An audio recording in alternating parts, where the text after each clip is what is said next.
Los bombardeos sobre objetivos industriales, militares e incluso civiles han sido parte de la guerra desde hace un siglo, pero las doctrinas de bombardeo estratégico comenzaron a formularse durante la Primera Guerra Mundial, y eso es lo que veremos hoy.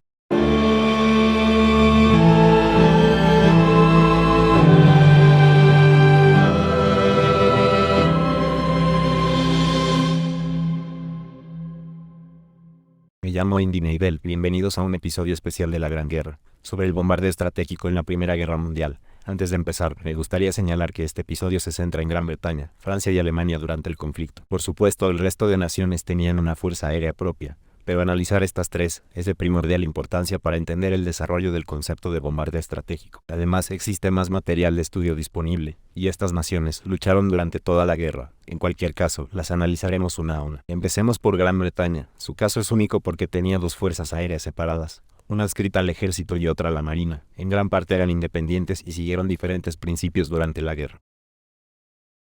La que estaba adscrita al ejército, la RFC Royal Flying Corps, estaba interesada en el apoyo táctico a las fuerzas terrestres y, en su mayoría, no enviaba bombarderos a misiones estratégicas. Un objetivo digno era aquel que tuviera algún vínculo con las operaciones en tierra. Ahora bien, Hola, americano.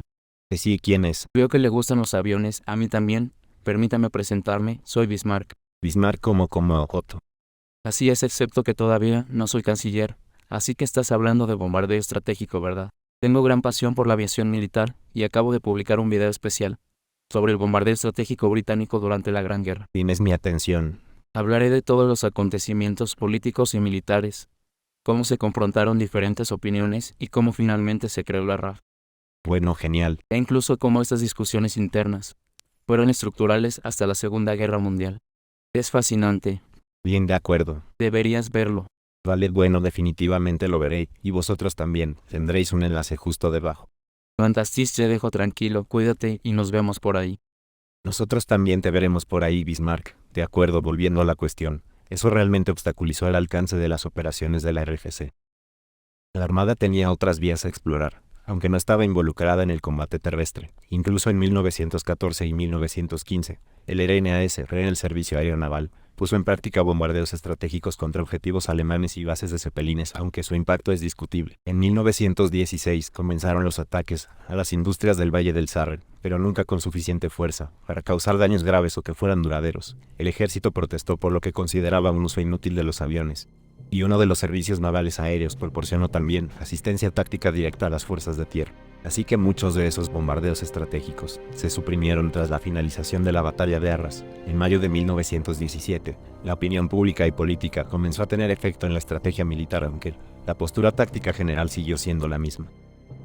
Para 1918, tenían tantos aviones disponibles que se reanudaron las misiones estratégicas. Esto se volvió mucho más sencillo después del 1 de abril de ese año, cuando los dos servicios aéreos se combinaron para formar la Real Fuerza Aérea. Entonces, ¿a quién atacar? Bueno, no fueron capaces de detener la producción industrial, atacando fábricas, así que los objetivos civiles, para muchos, empezaron a verse como una opción mejor, aunque la RAF estaba realmente dividida en eso. Debo señalar aquí que aunque hubo quienes se opusieron al bombardeo de civiles, por razones morales, la mayor parte del debate giró en torno a la justificación de los ataques y se acordó que los civiles eran un objetivo adecuado.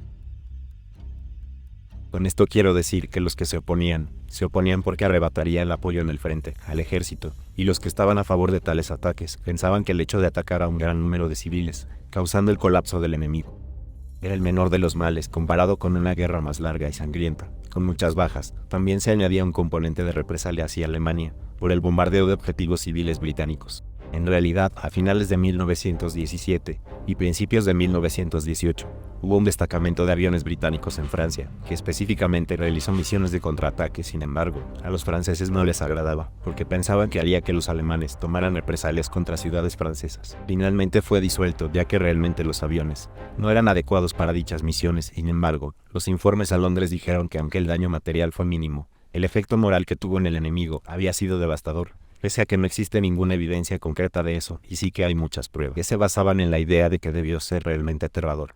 El bombardeo estratégico británico real, próximo al final de la guerra, sufrió problemas materiales. Un cuarto de todos los aviones nunca llegaron a los destinos a bombardear, y la mitad de los que lo hicieron no atacaron el objetivo previsto. Los políticos y el pueblo querían más incursiones de bombardeos como represalia, aunque el primer ministro David Lloyd George predijo que sería en 1919 cuando la RAF podría lanzar incursiones continuas sobre las ciudades alemanas. Efectivamente, la Fuerza Aérea actuaría bajo el dominio de estas doctrinas de bombardeo estratégico durante las siguientes décadas. Alemania, por su parte, no tuvo un enfoque claro en una doctrina específica en el curso de la guerra y pasó por varios cambios. A nivel táctico, en acción, la Fuerza Aérea Alemana apoyó a las fuerzas terrestres, con acciones como ametrallamientos o bombardeos en las trincheras, pero eso tuvo un alcance limitado. No obstante, fue la primera nación en ver en los aviones de combate su principal activo contra los aviones de reconocimiento enemigos. Realmente se pudo ver claramente en las primeras semanas de la batalla de Verdún, cuando se estableció una red aérea para dominar los cielos.